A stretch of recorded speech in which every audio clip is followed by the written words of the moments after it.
Let's get going. Well, welcome to Stories of Victory.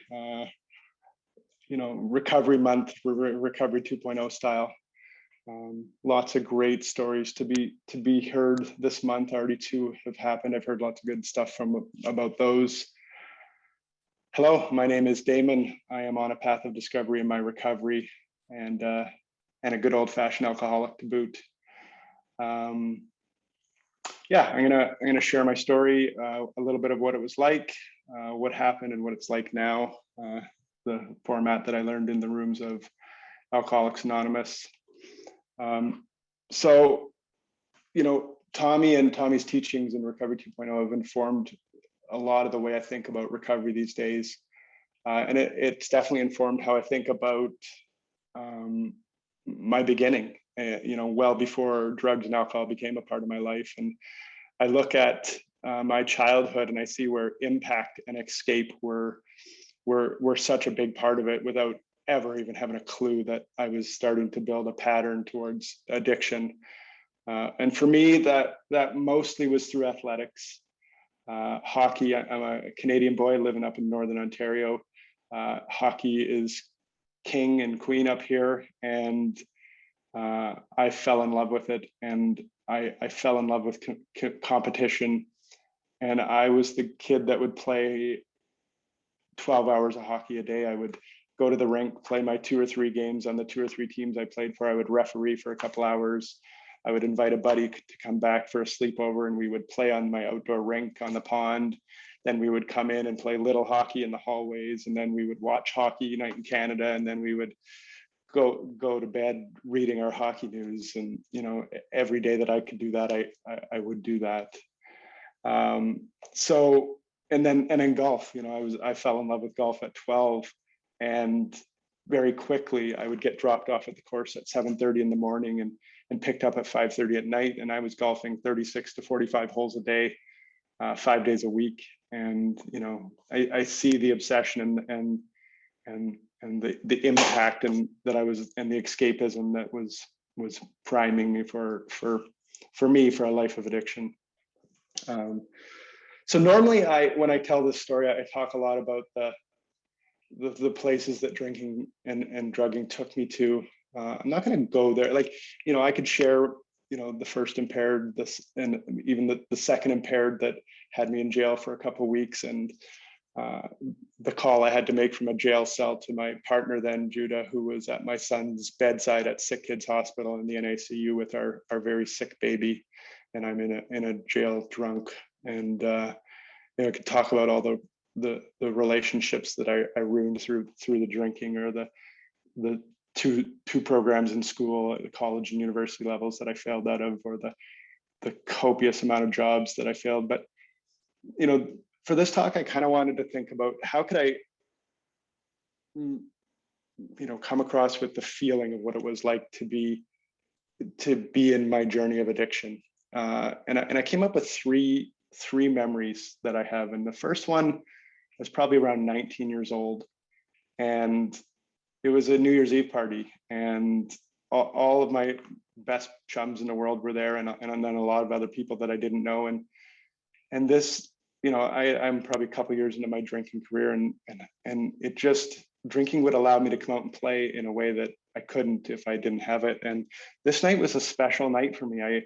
I found a girl at the party that I really clicked with, and with a lot of alcohol in my body, I was able to flirt and be charming and funny, and we had this connection that was pretty magical. It was kind of, I'd been craving that with women my whole, since I was a little, teenage guy budding, 11, 12 years old. And this night was the culmination of all the dreams and wishes. We connected, we had fun, the night turned into this magical, sexy, crazy, beautiful night that I never was able to manifest in it. And it happened, and it was magical. And then we wake up the next morning, and I had copious amounts of alcohol that night, and nothing wrong happened, only good stuff. And then I woke up the next morning with a solid hangover, but happy, and in a house full of people that were still enjoying the remnants of a New Year's Eve party that seemed to have gone well. And I remember I wasn't doing much morning drinking at this time, but I did have a beer that morning with a group of maybe 10 or 12 of us. And I remember that hangover feeling instantly melting into that buzz, that beautiful feeling. And I had a moment where I was like, if I could live the rest of my life feeling the way I do right now, I was a brand new nursing student. I was trying to think of how I could have an IV drip that I could titrate it so perfectly that I could stay in this state of bliss. And when I've gotten into the work of recovery and it talks about having a spiritual experience, I believe in a way I had a spiritual experience in that moment. I was connected and peaceful and contented in a way that I never had. And then very quickly after that, wasn't able ever to get back to. But I would spend a lot of time and effort and pain and suffering trying to get back there. So that's one of the memories. Now here's the next. So I've graduated to a pretty solid drinker, and I'm having bouts of wanting to try and do better. And it would always start with a little bit of a hangover, and then I don't want to drink today. And I would inevitably get to work and work my hangover off, and then someone on the team would say, "Hey, let's go for a drink after the bar or after our shift today." And I would be instantly like, "Yep, I'm in. Count me in." And in my head, I'd go, "Okay, we'll go for 1 or 2 or 3 maybe." And then it's 3 o'clock. I work a 7 to 3 shift. And then I'll go home, make a nice supper, and just have a nice evening, getting some of the tasks done that I haven't gotten done this week. And I would have those 2 or 3 beer, and then 70-80% of the group would go home, and then there would be 2 or 3, and they were like, come on, we're having a good time, let's have a couple more. And we would have 3 or 4 or 5 more, and then they would go home. And then I would think, okay, now I've missed out on supper, but I can open up a can of soup and watch a TV show and go to bed and still get a good night's sleep. And then as I'm heading out the door, think, there's a good buddy that I haven't seen in a while, Joe or Tim or Dave comes in the door, and I'm like, oh, it's Joe, it's Tim, it's Dave. I haven't seen them in forever. I gotta have a beer with them. And so I sit and have 3 or 4 more beers with Dave. And then, then it's getting to like 10, 11 o'clock at night. Now I'm thinking, okay, I gotta shut her down after this 3rd beer with Dave. And then I'm gonna go home.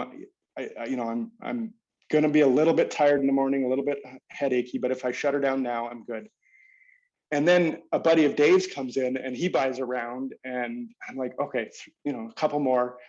And we get to midnight, and I'm like, okay, if I can just head home now, it's going to be a short night's sleep. It's going to be painful tomorrow, but I can still do this.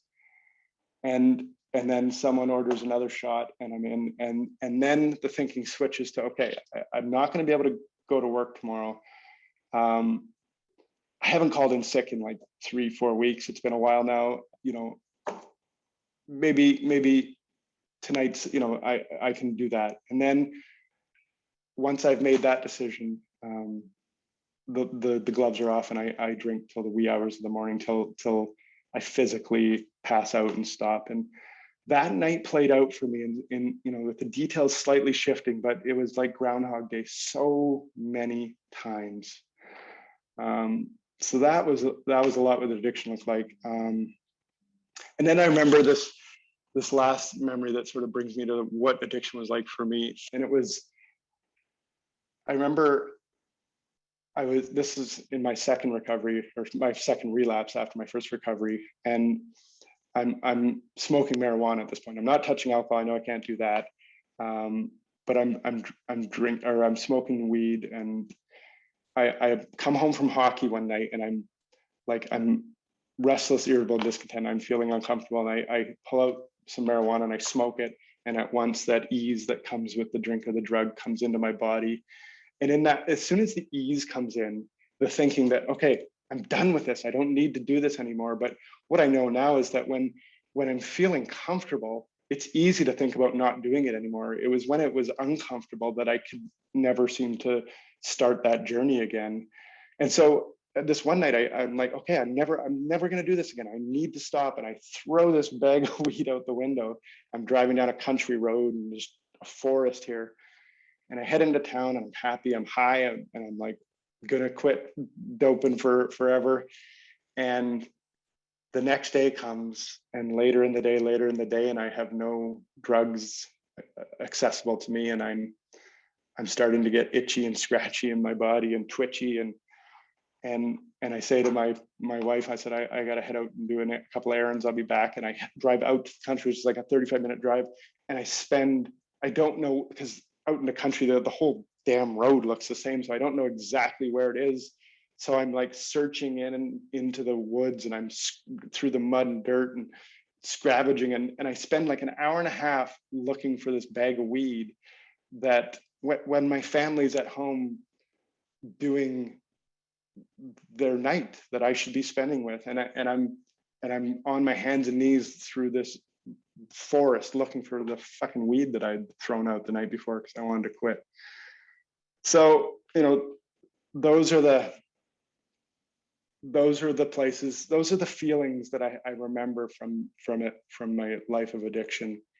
And I guess like most folks in recovery, I finally got to a place where I was deteriorating faster than I could lower my standards. And inevitably I needed help. And I tried all the different ways I could think of to stop.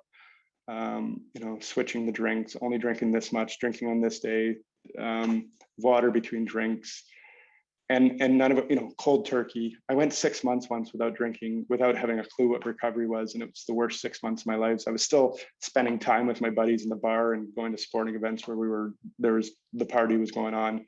I just wasn't drinking, and it was most painful 6 months of my life. And I've had some pretty painful moments. So here I am, and I finally reach out and ask for help. And I didn't really even know what the hell help was. Movies had taught me that rehab was a thing that you could do. And so I reached out to our local counseling center and said, I need to go to rehab. How do I do that? And they helped me. And so, I remember a couple feelings when I made that decision and asked for that help. It was like a weight lifted off me, and it was incredible. It was a lightness that I hadn't felt in probably a decade. And then the second thought I had was, I'm about to give up joy, entertainment, and fun for the rest of my life. I was scared. I didn't know, but at this point I was ready to do that, because a dull, joyless life was better than my addicted life at this point. And so I went to treatment, and not knowing what it was, and very, very quickly I fell in love with it. I fell in love with the peers, the men that I was in treatment with, the staff that were teaching me every day these new thoughts and ideas about addiction and recovery. And a joy came back into me very quickly. Waking up sober is such a trip, and when you haven't done that for a long time. And I was excited. I really wanted it. And so they gave me a lot of really good ideas on what recovery could look like. And I listened to them, and then they went out. And, I had a few ideas. I knew I couldn't hang out with certain people. I knew I couldn't go to certain places. But this whole work in your recovery thing, like going to meetings, because they introduced us to 12-step programs, and I saw that it was of value to some. It wasn't going to be of value to me. The God word freaked me out at that point in time.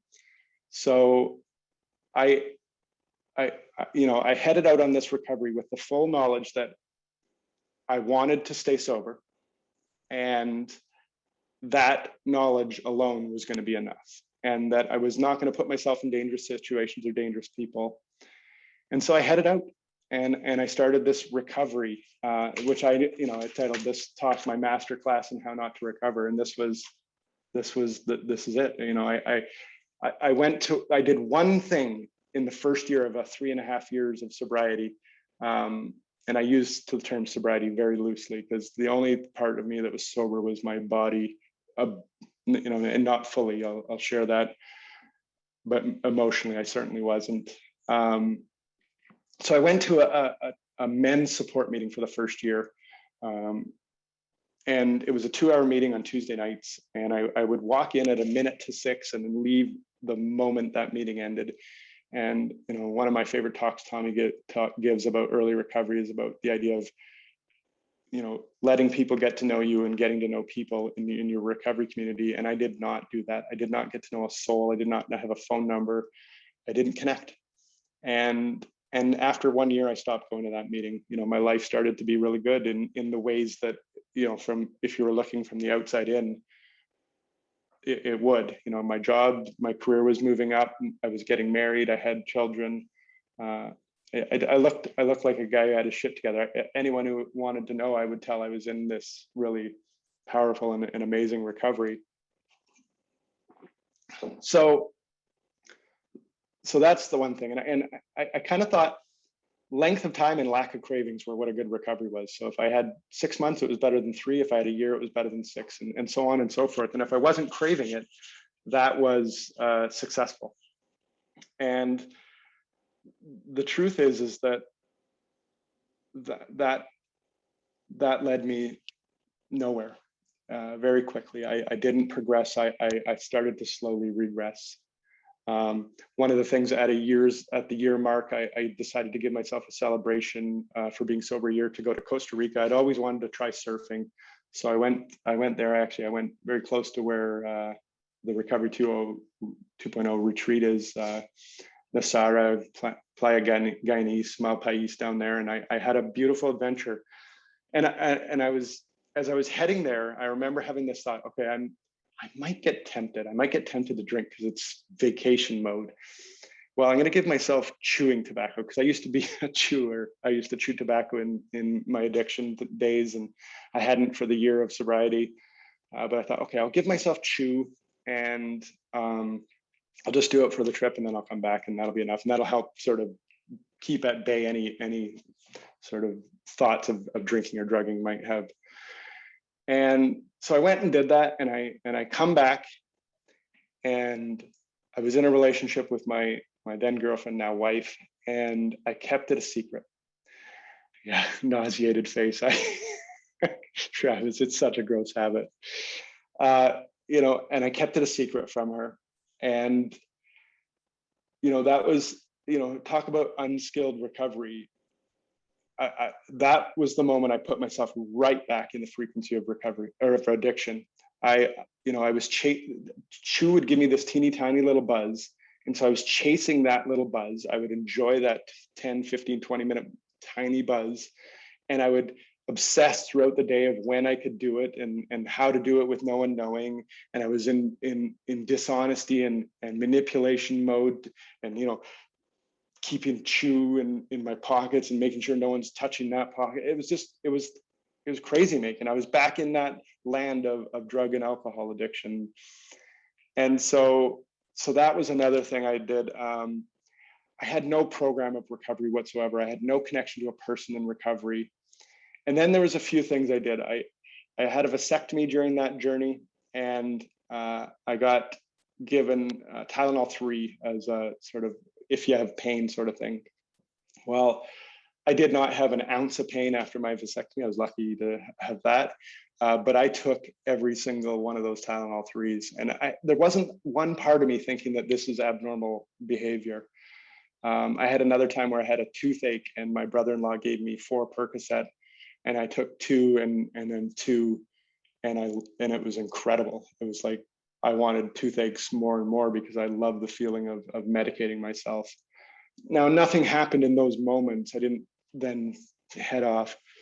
But here's the biggest thing that was going on during that whole time is this constant state of negativity and you know, I called it for the longest time king baby, where something would upset me, and almost everything did, a person, a place, a thing, and I would get angry and silent. I would weaponize my silence, and it was hard to be around me. And I was if it was my wife, I'm arguing with her in my head, and not looking her in the eye, and planning on how I'm going to divorce her and never be around the kids again. And this thinking is like normal to me. I'm thinking like, it feels like a good idea, and but then I step out of it for a moment, and I know it's crazy, and I'm like, how do I stop this? And I couldn't stop this constant place of negativity that I was in. So I looked for, in all the ways that I knew how. I would read Eckhart Tolle's A New Earth, Scott Peck's The Road Less Traveled. I watched Dr. Phil, I watched Oprah, and none of those things gave me the answer on how to not be miserable almost all the time. And I, with all the effort I put in and no effect, I finally said, I guess this is just who and what I'll always be. And it was then that it wasn't long after that I relapsed. And, you know, so here I am, I knew I couldn't drink, and I relapsed with first the weed and then opiates. I got into opiates, and that didn't lead to a good place because I happened to be a nurse at that time. And I happened to be a nurse managing in a building where I had access to the expired and discontinued narcotics in my office. And, you know, long story short, I started and ended up getting caught after a 2-year relapse on opiates. And I remember like it was yesterday, because literally it was 6 years ago on September 5. So it was in a way almost yesterday. I had to phone my wife saying they're doing an investigation at work. They're about to find out it's me. I've been stealing narcotics for the last 2 years. I've relapsed for 2 years. I've been lying. I might be going to jail. I'm so sorry. And so, you know, she said, don't come home. I don't want you detoxing, and I don't want you ever coming home if you can't find recovery in a new and healthier way. And so I went to my mom's house. It's the only place I knew to go. And I had my hands in my head, wondering how the hell I'd gotten here again. And it happened to be a Tuesday night. And, you know, 2.5 years ago, I used to go to this silly little men's meeting. And so it was the only thing I knew about recovery. And I went back and barfed up my whole story. And one of the counselors, who's one of my angels in recovery, came up to me after and said, I go to this really good AA meeting on Thursday mornings. Why don't you come check it out? And I was in such pain, and I had no answers on how to do this thing, that the only answer was yes, absolutely. And I went to that meeting, and very quickly I saw that, you know, this was where recovery was in action. You know, this is where community was. This is where people had a program that they were following, a design for living, and steps. And so I started to hear that the story, and I had been to a few AA meetings, and I was always thought that they were so different from me, but with this level of humbleness that was in me through the pain and suffering I'd gone through, I saw that they were me. And so I started to listen and do, and I started to find people that knew what they were doing and had what looked like good recovery. And there was a quote in the big book, the contempt prior to investigation being the biggest barrier to knowledge, that really ripped me open. And it said, it was like I got it in that moment, that my whole life I've sat in contempt before trying anything. I thought I knew better, and that this time around I had to try before I would analyze how things work. And so I decided to, in that moment, that I was going to do whatever my sponsor suggested of me for 1 year, and you know, see where that takes me. And it only took me to one place, and that was a life that was consistently and constantly getting better and more enjoyable to be a part of. And you know, it was a bit of a humbling experience to have that happen, because this sponsor of mine is a bit of a wingnut. He's a bit of a wild card, and you know, he's not the kind of dude I would have picked to run my life if I was window shopping. But here it was that his suggestions were far more effective in running my life than my best thinking. That was an important lesson for me, because that's been how I've tried to run my recovery since, is just find people who I really respect and are skilled, and follow their lead on how to do this thing called recovery and life well. And it's been a recipe that hasn't failed me. So, you know, I knew I was powerless. the biggest lesson, step one, admitted we were powerless, that our lives had become unmanageable. I knew I was powerless. I even had a relapse with kombucha once. It's a story for another time, but gravel and Benadryl. I can add. There's a list of things that I know I can't take safely because it allows me to escape in even the smallest way, and I'll abuse it. So I'm powerless. I get that. I knew I was unmanageable because it was just evidently obvious. The part that was a new learning for me was that the unmanageability really began when I stopped drinking and drugging, and it was where I learned the term I had a living problem. I didn't have a drinking or drug problem, and that the way I see it now is who and what I want to be, and how and what I was doing and being were so far apart that this is the gap where addiction was living.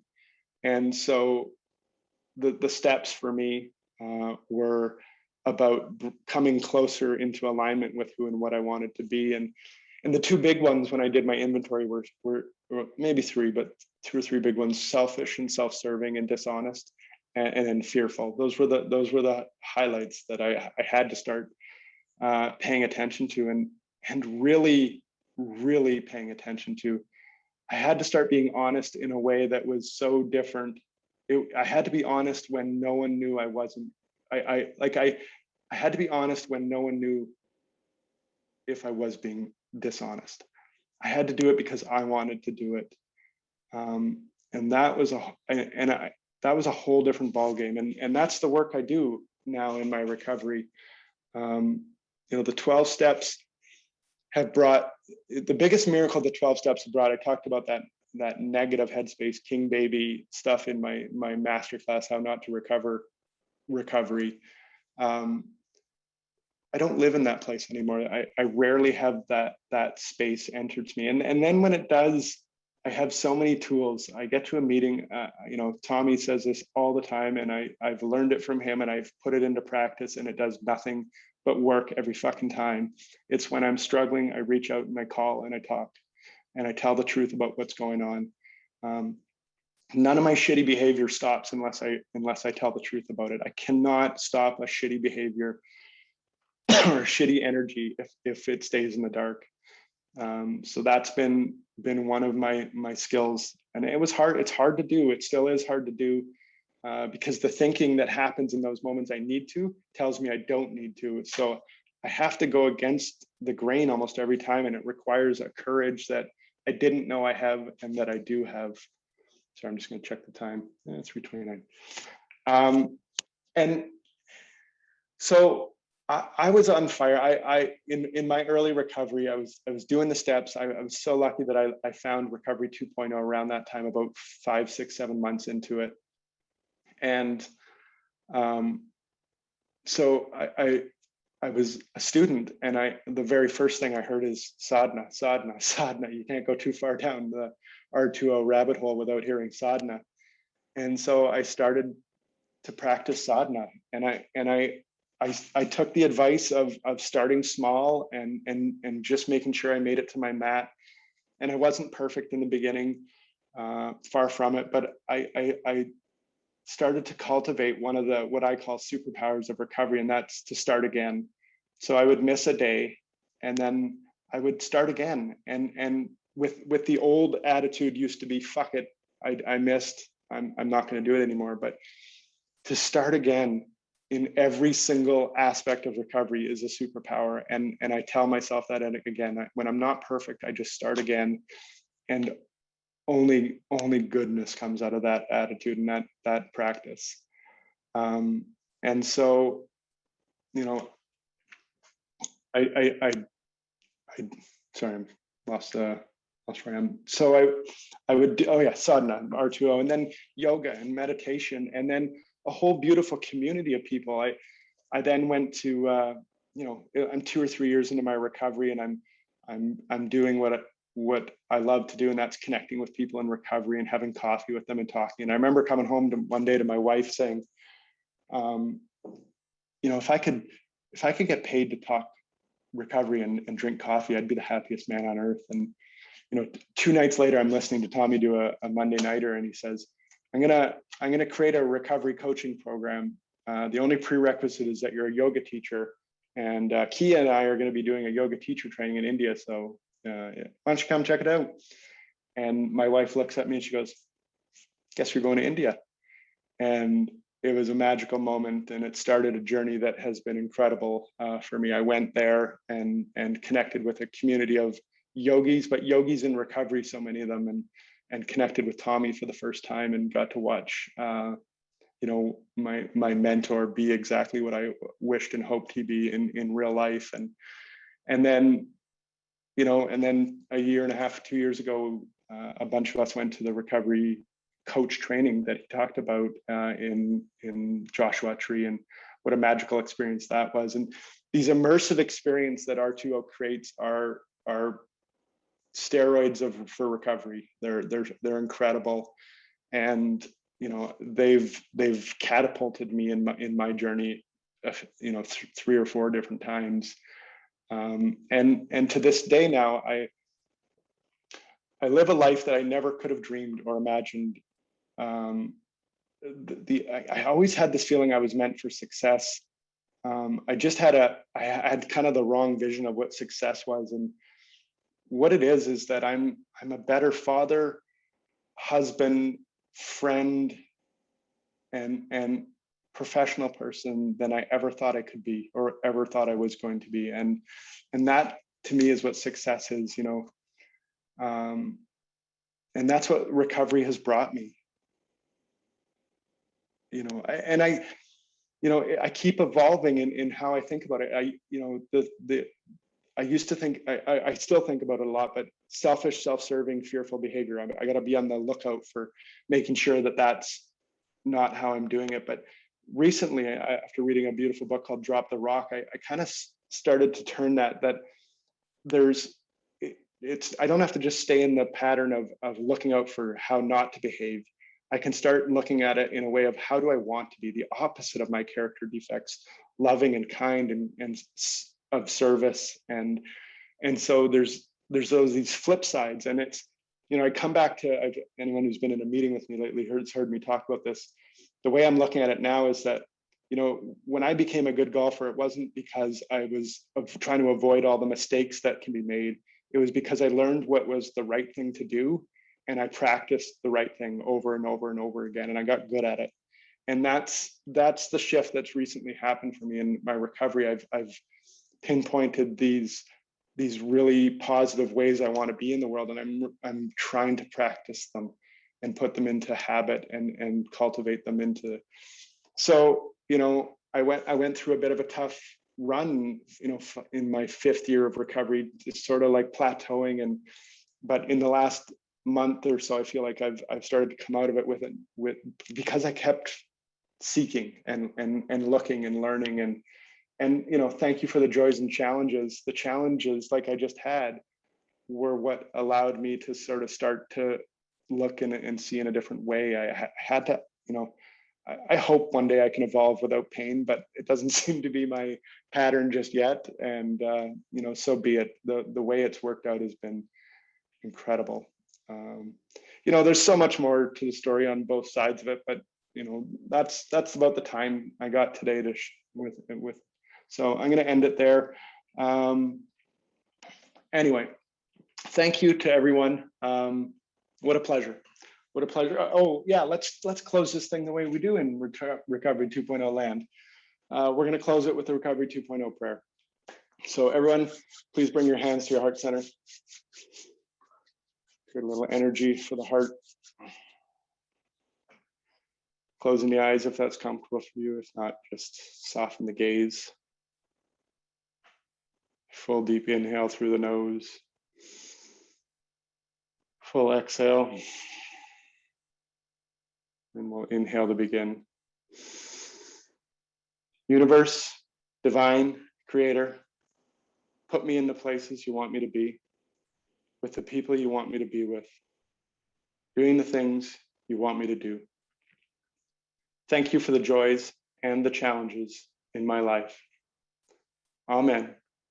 Sat Nam, Namaste, and most importantly, thank you.